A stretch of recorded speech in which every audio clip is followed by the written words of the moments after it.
So hello guys. हमने last video में cover करा था फिलो इन सभी चीज़ों को। ओके, इन सभी चीज़ों को हमने कवर कर लिया था जो भी ग्रीन से हाईलाइटेड है। और आज के इस वीडियो में हम लोग कवर करेंगे मार्केटिंग फिलोसफीज को। ओके, तो आई होप सो ये बहुत जल्दी खत्म हो जाएगा। I hope so. Okay, so let's start this topic. क्या मतलब, मैं उसी दिन रिकॉर्ड कर रहा हूँ जिस दिन लास्ट वीडियो आया था। लास्ट वीडियो रिकॉर्ड कर रहा था। खैर, तुम्हें क्या पता चलने वाला है, मैं तुम्हें नहीं बताऊंगा।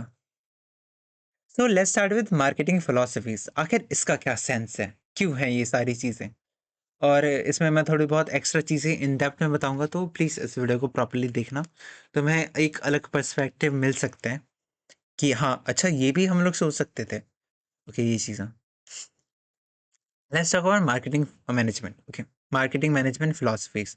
ये डिटरमाइन करता है कि आखिर हमें किस चीज़ के ऊपर एम्फोसिस देना है, किसके ऊपर हमें ज़्यादा फोर्स देना है।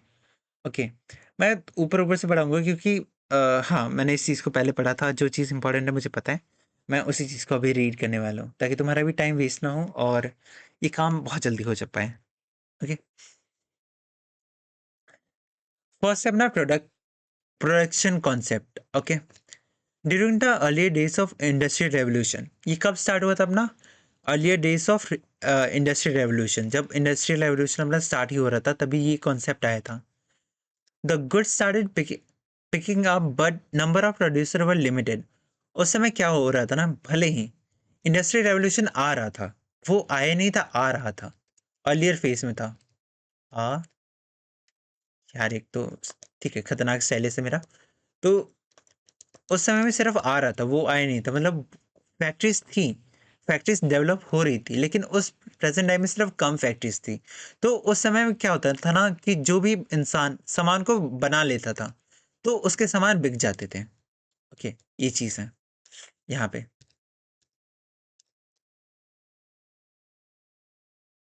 Good started picking up and number of producer were limited. उसमें प्रोड्यूसर्स भी कम थे क्योंकि फैक्ट्रीज ज़्यादा नहीं थी। As a result the the demand exceeds the supply. उस समय में क्या था ना कि क्योंकि प्रोड्यूसर्स बहुत ही कम है, there are very few producers, तो कहीं ना कहीं जो अपने सप्लाई है, मतलब डिमांड है, demand. Okay, demand is way much, way more than supply. तो उस सिचुएशन में क्या होता है ना कि ये प्रोड्यूसर किसी भी सामान को बेच सकता है क्योंकि सामने वाले को तो सामान चाहिए, उसके नखरे नहीं होंगे उस समय पे, वो बस उस सामान को खरीद लेगा कैसे भी।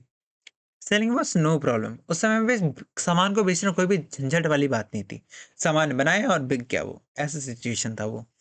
Therefore the focus of business activities was therefore on production of goods. उस समय पे सिर्फ अपना मेन फोकस होता था कि अपने गुड्स को हम लोग कैसे प्रोड्यूस करने वाले हैं। It was believe that profit could be maximize by producing at large scale. उस समय पे मानना ये था ना कि अगर हम लोग हजार क्वांटिटीज, हजारों में गुड्स एक साथ बना लेते हैं ना, तो हमें इकोनॉमिक्स ऑफ स्केल ये कॉन्सेप्ट होता है जिसके अंदर अगर हम लोग बहुत सारे सामान को एक साथ बनाते हैं ना, तो वो हमें चीप पड़ता है पर यूनिट के हिसाब से, मतलब कम पैसों में बन जाते हैं वो। तो अगेन इसमें वही बात है, हम लोग मानते थे कि हम लोग प्रॉफिट को मैक्सिमाइज कर सकते हैं अगर हम लोग प्रोडक्शन को लार्ज स्केल पे करते हैं, तो मतलब एक साथ हजारों में सामान बनाते हैं तो thereby reducing the average cost of production. वही बात है कि अगर हम लोग पूरे कॉस्ट को ही कर देते तो कहीं ना कहीं पर यूनिट कॉस्ट भी वो कम हो जाता है। गाइस एक चीज समझो कि मैं कहना क्या चाहता हूँ। ओके, मैं ये भी समझा देता हूँ कि इकोनॉमिक्स ऑफ स्केल काम कैसे करता है। मान लो कि ठीक है, हमारी हमारे पास एक मशीन है, वी हैव अ मशीन जिसकी कैपेसिटी है कि वो 1 लाख सामान एक साथ बना सकती है, 1 लाख सामान एक साथ बना सकती है। ओके, अगर वो एक सामान को भी बनाती है या फिर 1 लाख सामान को भी बनाती है ना, तो वो इक्वल इलेक्ट्रिसिटी लेती है। मान लो कि 1000 वाट, जस्ट एग्जाम्पल है, ठीक है, 1000 वाट लेती है। ओके, तो अगर मैं सिर्फ एक गुड को बना रहा हूँ और उसे बेच रहा हूँ और उसे 20 रुपए कमा रहा हूँ, ठीक है, तो क्या ये 20 रुपए इनफ है कि मैं इस 1000 वाली चीज़ को सेटिस्फाई कर सकूँ या फिर पे कर सकूँ? बिल्कुल नहीं। वहीं अगर मैं 1 लाख सामान बनाता हूँ, उसे मैं 20 की जगह पे 18 में बना सकता हूँ। ओके, 18 में बना सकता हूँ क्योंकि उससे बहुत ज़्यादा बहुत नेक्स्ट लेवल पे मेरा प्रॉफिट होने वाला है, बहुत नेक्स्ट लेवल पे रेवेन्यू मेरे पास जनरेट होने वाली है। ओके, तो कहने के वो हर चीज़ को कवर कर लेगा। ये चीज़ होता है अपने इकोनॉमिक्स ऑफ स्केल का, कि अगर हम लोग ज़्यादा सामान एक साथ प्रोड्यूस करते हैं तो वो हमें सस्ता पड़ता है।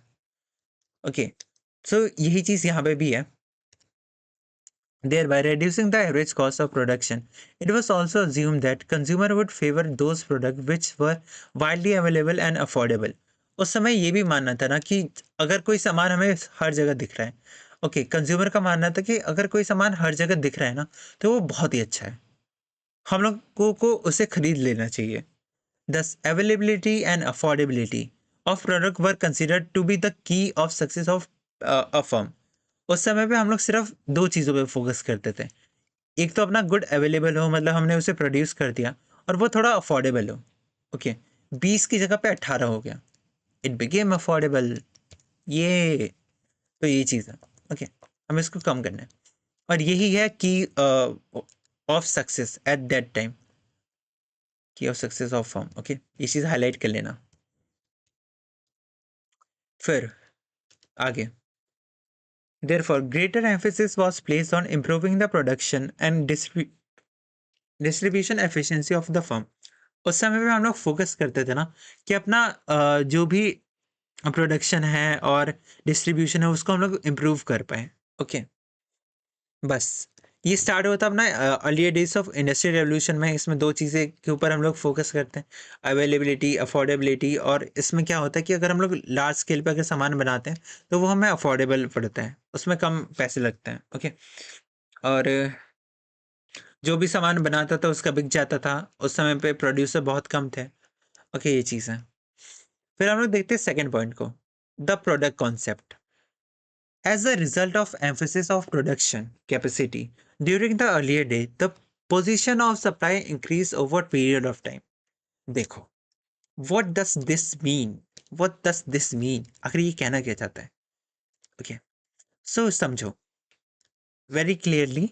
जब अपना अर्ली फेज था, अर्ली फेज के अंदर तो चलो मान लो कि फैक्ट्रीज बहुत कम थे। ओके, फैक्ट्रीज एक आध थी, एंड वो बहुत सारे फैक्ट्रीज सिर्फ बन रहे थे उस समय पे, बने नहीं थे, बन रहे थे। लेकिन विद टाइम 50 साल हो गए, 40, 50 साल, 60 साल, 70 साल हो गए, अब तो बहुत सारी फैक्ट्रीज आ गई ना, बहुत सारी फैक्ट्रीज आ गई। ठीक है, ओके, अब इस समय पे तुम्हारे सप्लाई को मीट करना ये ज़्यादा बड़ी प्रॉब्लम नहीं थी, ये इतनी बड़ी प्रॉब्लम नहीं थी, क्योंकि अब सभी लोग बना रहे हैं, सभी लोग बना रहे हैं, एंड जितनी डिमांड है उतना बन पा रहे हैं। ओके, तो ये चीज़ है। इस सिचुएशन में क्या हो ना कि हम लोग सिर्फ प्रोडक्ट को बना के बेच नहीं सकते, क्योंकि अब प्रोडक्ट तो सभी बना रहे हैं, अब बिकेगा किसका? ये चीज़ यहाँ पे हम लोग पढ़ने वाले हैं। Okay, did the production of supply increase? Okay, okay, okay. Mere availability at low price of the product could not ensure increased sale as such the survival of the business. So वही बात है कि उस समय सिर्फ product को हम लोग लो प्राइस में अवेलेबल करवा रहे हैं, इसका सिंपल सा मतलब ये नहीं कि हम लोग अपने प्रोडक्ट को बेच पाएंगे। ओके, सेल्स लेके आ पाएंगे या फिर अपने कंपनी को सर्वाइवल मोड पे रख पाएंगे। Thus, with the increase in supply of the product, customers started looking for the product which were superior in quality, performance and feature. अब देखो, पहले इंसानों के पास प्रोडक्ट की कमी थी। ओके, तो उन्हें जो भी कुछ मिलता था ना वो उसे खरीद लेते थे। ओके, जो यहाँ पे एक सामान बना, इसको इस बंदे ने जल्दी झटपट खरीद लिया बिना कुछ सोचे। लेकिन विद टाइम उसके पास ऑप्शंस आ गए। वेट, विद टाइम उसके पास ऑप्शंस आ गए। रिलेटेबल हो रहा है क्या गाइस? उसके पास ऑप्शंस आ गए। ठीक है, तो इस केस में क्या हुआ ना, उसने चूज करा कि अरे ये बंदा तो बहुत खराब है, ये बंदा भी बहुत खराब है, इस ये बंदा मस्त है। ठीक है, इस बंदे को मतलब उस बाय ने चूज कर लिया, इस प्रोडक्ट को उस बाय ने चूज कर लिया। ठीक है, अब इस केस में सिर्फ अवेलेबल होना, जो मतलब अवेलेबल होना, ये ज़्यादा कोई बड़ा इंपॉर्टेंट फैक्टर नहीं था। उसके पास चार लोग थे जो कि अवेलेबल थे। चार लोग क्यों कह रहा हूँ मैं, चार चीज़ें थी जो कि अवेलेबल थी वहाँ पे। ठीक है, तो उसमें से उस इंसान ने उस चीज़ को सेलेक्ट करा जिसके अंदर सबसे ज़्यादा बढ़िया क्वालिटीज़ थी। Okay, I hope so relatable तो नहीं हो रहा होगा गाइस, सॉरी गाइस। ठीक है, चलो देखो यहाँ पे, अब यहाँ पे फोकस शिफ्ट हो गया था किस चीज़ पे, quality and performance of the end feature. Okay, इन तीन चीज़ों पे उसमें सप्लाई बढ़ गया था और customer started looking for quality, ये चीज़ है। ओके, फिर आगे देखते हैं। Therefore, the emphasis of the firm shifted from quantity of production to quality of production. तो वही बात है कि विद टाइम जो एम्फेसिस था कि हम लोग सामान को सिर्फ बना रहे हैं, क्वांटिटी को बढ़ा रहे हैं, उस वो शिफ्ट हो गया किस चीज़ पे, क्वांटिटी से क्वालिटी पे। अब अगर हम लोग 5 सामान ही बना रहे हैं ना 1000 की जगह पे, तो वो 5 सामान इतने टॉप नॉच क्वालिटी के होना कि वो बिके ही बिके। ओके, कोई बंदा उसको खरीदने के लिए हज़ारों करोड़ देने के तैयार है। वो ज़्यादा बोल दिया बट ठीक है, समझ रहे हो, फीलिंग समझ रहे हो भाई। Continuous improvement in quality, incorporating new features, etc. Okay, तो इसके अंदर बहुत सारी चीज़ें कंसिडर होती हैं। ओके, चाहे वो कंटिन्यूसली हमें उसे इम्प्रूव करना हो, उसके अंदर बहुत सारे न्यू फीचर्स लेके आने हो जो कि उस अपने क्या कहते हैं, प्रोडक्ट को स्टैंड आउट करवाते हैं बहुत सारे अलग कॉम्पिटिटर्स के प्रोडक्ट के सामने। ओके, ये चीज़ है। Thus, the product improvement became key to profit maximization of a firm under the concept of product orientation. Okay. तो यहाँ पे एक चीज़ हाईलाइट कर लो, जो अपना प्रोडक्ट का इम्प्रूवमेंट हो गया वो की रोल प्ले करने लगा अपने फर्म के प्रॉफिट में। ओके, ये चीज़ है यहाँ पे। आगे देखते हैं। Concept applied in product concept. Okay, main focus existing product. अब देखो सेलिंग कॉन्सेप्ट क्या है। अब देखो, तुम्हारे पास पहले तो प्रोडक्ट नहीं थे। ओके, तो इंसान जो भी था वो जो सामान मिलता था उसको खरीद लेता था। सेकंड केस क्या था, सामान उस इंसान के पास बहुत सारे लोग आए और बहुत सारे क्वालिटीज़ के सामान आए, तो उसने सबसे बेस्ट वाली क्वालिटी को चूज़ करा और उसको खरीद लिया। ठीक है, अब थर्ड केस समझो। अब तुम्हारे पास 1000 लोग हैं जो कि 1000 तरह के सामान बना रहे हैं और हज़ारों के हज़ारों बेस्ट क्वालिटीज़ के हैं, मतलब टॉप नॉच क्वालिटी के हैं। ओके, तो इस वाले सिचुएशन में क्या होता है ना, वो सामान ज़्यादा बिकता है जो कि ज़्यादा दिखता है। मतलब जिसका ज़्यादा एडवर्टाइज़मेंट होता है, जिसका जितना ज़्यादा प्रमोशन होता है, वो सामान उतना ज़्यादा ही बिकता है। ये सेलिंग कॉन्सेप्ट के अंदर हम लोग पढ़ने वाले हैं। Okay. With the passage of time, the marketing environment underwent further changes. जैसे-जैसे टाइम बीतता रहा, मार्केटिंग के अंदर बहुत सारी चीज़ों का चेंज होता रहा, होता रहा। ठीक। The increase in the sales of business further improved the position with respect to the supply of goods. So जैसे जैसे अपना स्केल बढ़ता रहा ना बिजनेस का, तो वो अपने सप्लाई ऑफ गुड को भी इम्प्रूव करता रहा, resulting in increase competition among seller. अब सप्लाई बढ़ गया तो सेलर्स के बीच में कॉम्पिटिशन भी होने लगा। फिर हमने क्या करा ना कि प्रोडक्ट की क्वालिटी को हमने बढ़ाना स्टार्ट करा। अब देखो क्या होना कि अब large number of sellers selling quality product. अब तुम्हारे पास 1000 लोग हैं जो कि क्वालिटी प्रोडक्ट बेच रहे हैं। This led to the greater importance of attracting and persuading customer to buy the product. अब इसकी वजह से क्या होना ना, एक इंपॉर्टेंस हमें समझ में आने लगी कि हमें लोगों के पास जाने, उनको परसुएड करना है कि वो हमारे सामान को खरीदे, किसी और को ना खरीदे, हमारे सामान को खरीदे। The business philosophy change. उस समय पे अपना जो भी फिलोसफी था कि पहले अगर हम लोग प्रोडक्ट बनाते ही थे तो वो बिक जाता था, फिर हमने अगर क्वालिटी का प्रोडक्ट बनाया तो वो बिक गया, तो इन सभी चीज़ों को हमें चेंज करना पड़ा। Okay, it was assumed that the customer would not buy or not buy enough unless they are adequately convinced and motivated to do so. तो एक चीज़ हम लोग कंसिडर करते हैं कि जो भी अपना कस्टमर होता है ना, वो ऐसी सामान को खरीद नहीं लेता। वो पहले सोचता है कि आखिर क्या ये सामान वर्दी है मेरे खरीदने का? क्या, या फिर हम लोग उसे मनाते नहीं हैं।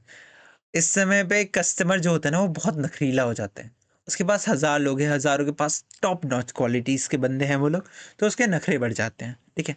तो इस पॉइंट पे कोई इंसान यहाँ पे जाता है और वो अपने आप को सेल करता है। देखो, देखो, मैं तो ये हूँ, मैं तो वो हूँ एंड अम, मैं तो डेकोरेशन देखता रहता हूँ। तो ये सारी चीज़ें हैं। ठीक है?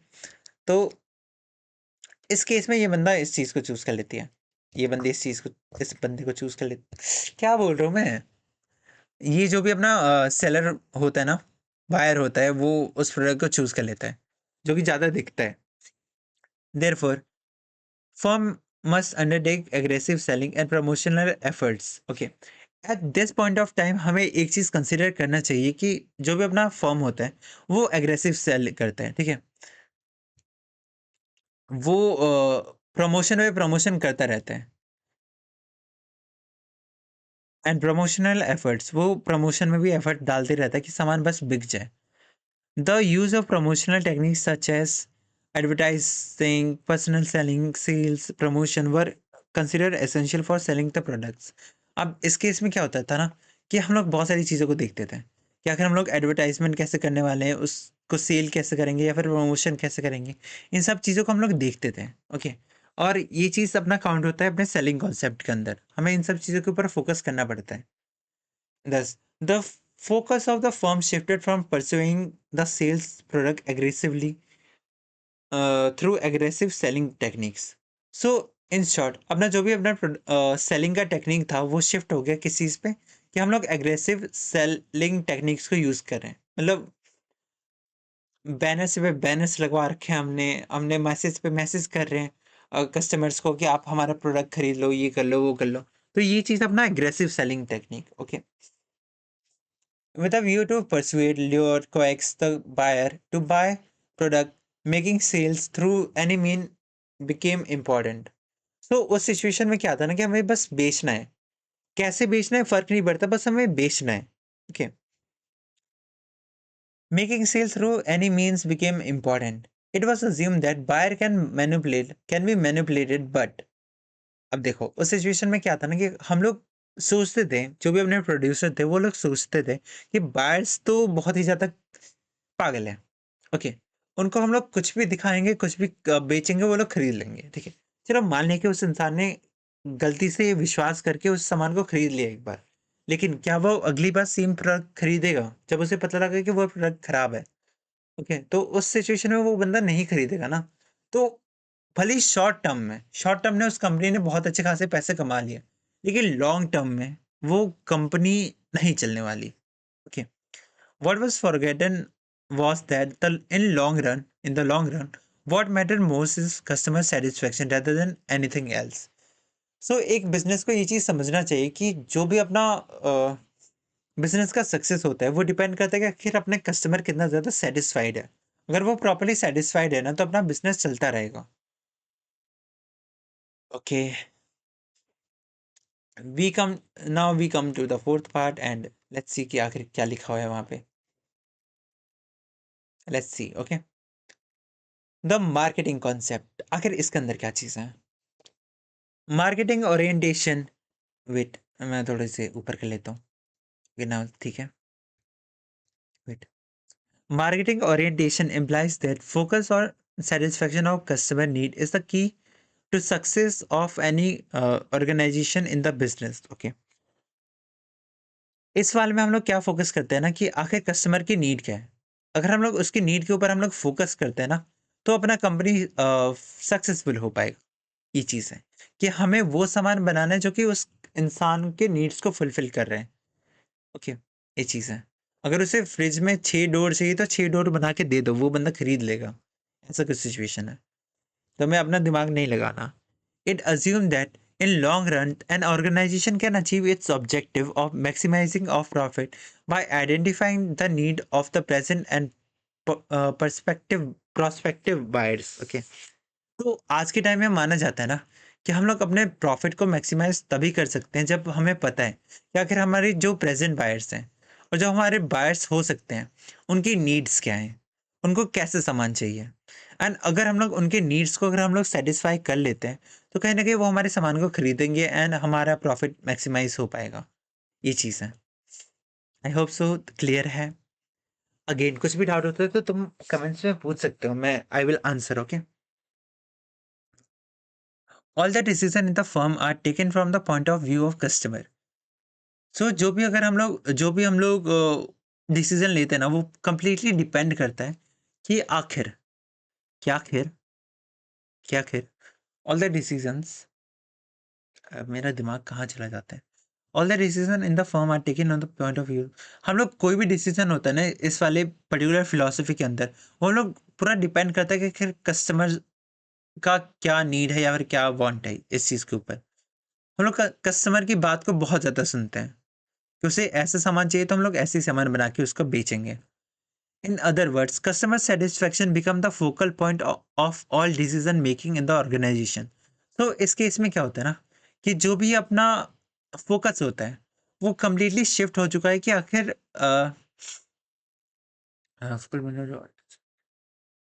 कस्टमर को हमें सेटिस्फाई करना है। इसके ऊपर कम्प्लीटली फोकस अपना शिफ्ट हो चुका है। Okay, for example, what product will be produced, what with what feature and at what price shall it be sold, or where shall it be available for sale will depend on what to do with customer want. So आखिर उस सामान को कितने में बेचना है, उसके अंदर क्या फीचर्स होंगे, कहाँ पे बिकेगा, ये कंप्लीटली डिपेंड करता है किस पे, अपने कस्टमर्स पे। ओके, यही चीज़ है। If the customer want features like double door in refrigerator or a separate provision for water cooler in it, the organization would produce a refrigerator with these features. So again, customer की कैसी भी demand हो, company उसको fulfil करेगी। ये चीज़ है। और यहाँ पे मैंने एक चीज़ समझो, मैंने इसको ग्रीन पेन से इसलिए मार्क कर रखा है क्योंकि ये इंपॉर्टेंट एग्जाम्पल है। अगर ये एग्जाम्पल तुम्हारे सामने आता है ना, तो तुम इसे रिलेट कर सकते हो किससे, मार्केटिंग फिलोसफी से। ओके, मार्केटिंग वाले फिलॉसफी से, मार्केटिंग कॉन्सेप्ट। ओके, चलो आगे देखते हैं। Dashboard price at all level which customer are willing to pay and so on. If marketing decisions are taken with the perspective selling will not be any problem. So again वही बात है कि अगर हम लोग इस बेसिस पे बनाते कि आखिर अपने कस्टमर की नीड क्या है, तो जस्ट हमें बनाना है वो। कस्टमर तो बैठा ही हुआ है कि उसकी नीड्स फुलफिल हो, मतलब उसकी नीड्स की तरह एक सामान उसके पास आए एंड वो उसे खरीद लेगा। ओके, ये चीज़ है कि उस समय में तुम्हें कंपनी को बेचने की चिंता लेने की ज़रूरत है ही नहीं।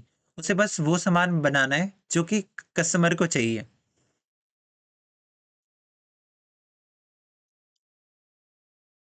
आगे देखते हैं।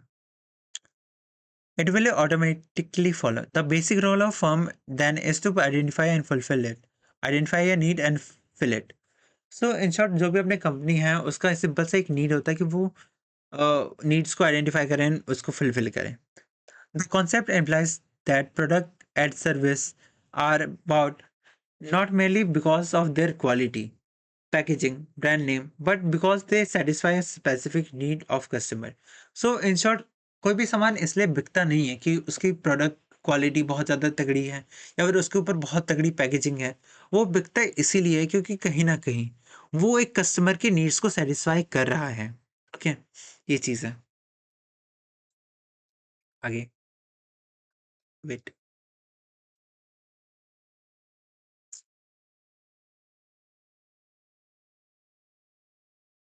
A prerequisite to success of any organization, therefore, is to understand and respond to customer need. Pre requisite मतलब ऑफ सक्सेस। अगर हमें सक्सेस चाहिए तो उससे पहले हमें एक चीज़ को करना पड़ेगा। वो क्या? कि हमने अपने कस्टमर्स की नीड्स को आइडेंटिफाई करना पड़ेगा। ओके, प्री रिक्विजिट मतलब हमें वो चीज़ पहले करना है, मतलब वो इंपॉर्टेंट है उस, ठीक है, पहले करना।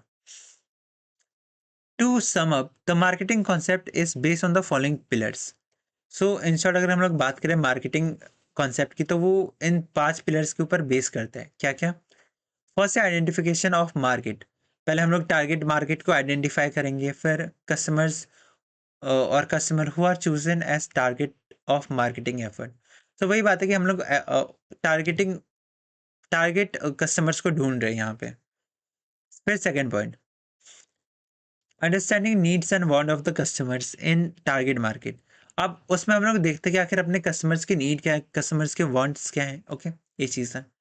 फिर third point, development of product और services for satisfying need of the target market. अब यहाँ पे हम लोग क्या करते हैं ना, हम लोग प्रोडक्ट्स को डेवलप करते हैं किस बेसिस पे, कि वो अपने कस्टमर्स की किसी पर्टिकुलर नीड को सेटिस्फाई कर रही हो। ओके, ये चीज़ है। Fourth point, satisfy need of target market better than competitors. अब इसमें क्या होता है ना कि वो फोकस करता है अपना कंपनी कि वो कस्टमर्स की नीड को सेटिस्फाई करें, लेकिन वो अपने कॉम्पिटिटर्स को भी देखता है कि आखिर देखो, यहाँ पे नंबर कंज्यूमर है, ओके, इसकी तो नीड्स फिक्स है कि उसे एक फ्रिज चाहिए जिसमें 4 डोर है, ओके, मान लो कि 4 डोर है, ऐसा इसको फ्रिज चाहिए। तो ये बात मान लो कि ये हम है, ओके, ये हमें पता है इसकी नीड्स को। लेकिन एक चीज़ हमें ये भी तो सोचना चाहिए, जो अपना कॉम्पिटिटर है, उसे भी तो पता है, उसे भी पता है कि इस बंदे को 4 डोर वाला फ्रिज चाहिए, तो ये भी तो सामान बना सकता है ना। तो इस बंदे को रास्ते से हटाने के लिए इसको ब्लू ड्रम में नहीं डालना, तुम्हें क्या करना है कि जो भी इस बंदे की नीड है इसको तुम इस तरह से सैटिस्फाई कर दो, इस तरह से फुलफिल कर दो कि भाई ये बंदा किसी और के पास जाए ही ना। तुम ऐसा फ्रिज बना दो जो कि देख के इसका मन खुश हो जाए। एक तो ये नीड वांट कितना गलत साउंड करता है। Fifth one, doing all this eight a profit. अब देखो, कोई भी यहाँ पे फ्री में काम करने नहीं आया, ओके, ना ही बायर ना ही सेलर, ओके, दोनों को ही कुछ ना कुछ प्रॉफिट चाहिए होगा। और जो अपना प्रोड्यूसर होता है वो इस मार्केटिंग प्रोसेस को इसलिए फॉलो करते हैं ताकि एट द एंड उसे कुछ ना कुछ प्रॉफिट तो मिले, वो सामान को बेचे ताकि प्रॉफिट मिले। ये चीज़ है। आज के टाइम में तो हमने बहुत चीज़ों को देखा होगा कि लोग स्केचेस बनवाते हैं, पर्सनलाइज चीज़ें बहुत ज़्यादा ट्रेंडिंग है अभी के टाइम में, ओके। तो वो सब इस एग्जाम्पल में फिट होते हैं कि किसी की कोई नीड है, उसने उस नीड को शेयर करा, एंड जो भी प्रोड्यूसर है उसको बना के दे देता है और उसके अगेंस्ट वो पैसे चार्ज कर लेता है। ये चीज़ है। राइट। फिर एक चीज़ यहाँ पे देखो, ये टेबल बहुत ज़्यादा इंपॉर्टेंट है, ओके। इस टेबल को कैसे रीड करना है, जो फिलोसफी बेसिस है, जैसे अपना स्टार्टिंग पॉइंट हो गया, स्टार्टिंग में कहाँ से स्टार्ट हुआ है, ओके, ये ऐसे है, ठीक है। प्रोडक्शन कॉन्सेप्ट में फैक्ट्री से स्टार्ट हुआ है, प्रोडक्ट कॉन्सेप्ट में फैक्ट्री से स्टार्ट हुआ है, सेलिंग में ये सभी फैक्ट्री। लेकिन मार्केटिंग कॉन्सेप्ट में मार्केट और सोसाइटल कॉन्सेप्ट में मार्केट और सोसाइटी दोनों आती हैं, ओके, ये चीज़ है। तो तुम्हें प्रॉब्लली देखना पड़ेगा, तुम्हें बस देखना है कि आखिर प्रोडक्ट कॉन्सेप्ट का मेन फोकस क्या होता है, क्वालिटी, परफॉर्मेंस और फीचर, ओके। अगर हमें देखना है कि सेलिंग कॉन्सेप्ट क्या है, सेलिंग कॉन्सेप्ट का मेन फोकस क्या है, वो है एग्जिस्टिंग प्रोडक्ट को सेल करना, ओके, ये चीज़ है। सो इन शॉर्ट तुम्हें ये प्रॉपर्ली टेबल अच्छी तरीके से याद करना पड़ेगा कि आखिर किस कौन सा चीज़ कहाँ पे क्या कहते हैं, आ रहे हैं, ओके। गाइस मेरा दिमाग सही में अभी काम शट डाउन मोड में आ चुका है। Let's complete this last point, okay. The societal marketing concept. Wait, ये क्या लिखा है? Purpose marketing is generate customers value at a profit. So in short, ऊपर जो भी हमने मार्केटिंग कॉन्सेप्ट था उसका सिंपल से यही सीन था कि वो कस्टमर्स को एक वैल्यू प्रोवाइड करें, ओके। अब हम लोग बात करते हैं द सोसाइटल मार्केटिंग कंसेप्ट की, okay. Wait,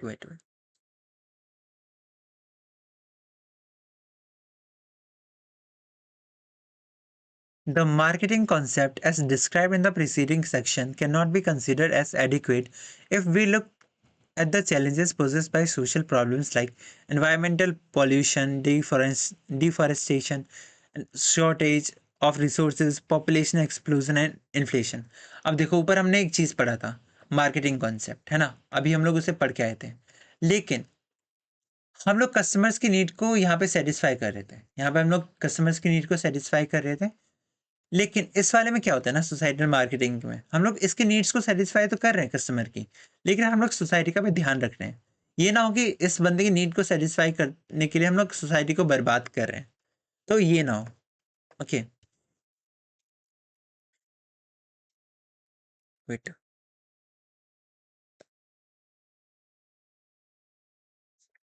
it is so because any activity which satisfy human needs but is debt wait but is detrimental to the interest of the society at large cannot be justified। वही बात है कि एक इंसान के चक्कर में पूरे सोसाइटी को हम लोग बर्बाद नहीं कर सकते। The business orientation should therefore not be short sighted to serve only customers need. तो बिजनेस का जो भी ओरिएंटेशन होता है, मतलब जो भी गोल होता है ना, वो सिर्फ एक इंसान के नीड्स को सेटिस्फाई करने के ऊपर नहीं होना चाहिए, वो सोसाइटी को भी ध्यान में रखे पहले तो। It should also consider large issue of long-term social welfare S illustrated above. तो वही बात है कि हमें पूरी दुनिया को देखना है, ओके, सिर्फ एक इंसान को नहीं देखना हमें। The societal marketing concept hold that task of any organization is to identify the need and want of the target market. तो सोसाइटल मार्केटिंग कॉन्सेप्ट में क्या होता है ना कि simply same as marketing concept हम लोग अपने टारगेट मार्केट का जो भी नीड होता है वो चीज़ हम लोग आइडेंटिफाई करते हैं। नीड एंड वांट को पहले हम लोग आइडेंटिफाई करते हैं, उसको हम लोग इस वे में फुलफिल करते हैं ताकि वो अपने एनवायरनमेंट को ख़राब ना करें in an effective and efficient manner so that long term well being of the consumer and society is taken care of. सो इस वे में हम लोग उसके नीड्स को सेटिस्फाई करते हैं कि अपने सोसाइटी का भी टेक केयर हो सके, मतलब वो बर्बाद ना हो। सेम चीज़ मैं बार बार बोल रहा हूँ, ओके, सेम चीज़ है वो। दस, societal marketing concept is the extension of marketing concept. जो एक चीज़ यहाँ पे इंपॉर्टेंट देखो, सोसाइटल मार्केटिंग कॉन्सेप्ट है ना, वो एक्सटेंशन है किस चीज़ का, मार्केटिंग कॉन्सेप्ट का, ओके। ये इंपॉर्टेंट लाइन है, प्लीज अंडरलाइन कर लेना, मतलब हाईलाइट कर लेना। S supplemented by the concern for the long term welfare of the society। इस केस में क्या होता है ना, क्योंकि ये कंप्लीटली डिपेंड करता है कि अपने सोसाइटी का क्या लॉन्ग टर्म इंटरेस्ट है, मतलब उनका फायदा हो एट द एंड। ऐसा ना हो कि एक इंसान की वजह से पूरी सोसाइटी सफर करे। सेम चीज़ है बार बार। वेट, फिर apart from customer satisfaction it पे attention to the social, ethical and ecological aspect of marketing. There are large number of such issues that need to be attended. सो वही बात है कि बहुत सारे इश्यूज हैं जो कि डिपेंड करता है बहुत सारी चीज़ों पे। हमें उन सभी को भी टैकल करना है, सिर्फ एक इंसान की नीड्स को सेटिस्फाई नहीं करना। एंड विद दिस ये टॉपिक भी अपना ख़त्म हो जाते हैं। एनी डाउट्स तुम्हें हो मार्केटिंग फिलोसफीज को लेके तो तुम पूछ सकते हो, ओके। नेक्स्ट वीडियो में हम लोग ट्राई करेंगे किस चीज़ को कवर करने का। वेट, तो तुम्हारा फिलोसफी ख़त्म हो चुका है। फिर नेक्स्ट वीडियो में हम लोग करेंगे मार्केटिंग मिक्स को स्टार्ट, ओके। पहले कॉन्सेप्ट एंड एलिमेंट्स के बारे में हम लोग पढ़ेंगे, फिर हम लोग खत्म करेंगे पहले प्रोडक्ट को, ओके। प्रोडक्ट को पूरा हम लोग खत्म कर लेंगे नेक्स्ट वीडियो में। I hope so you like this video and please subscribe कर देना, it motivates me lot, it makes me happy and thank you. मिलते हैं नेक्स्ट वीडियो में, अपना ध्यान रखो।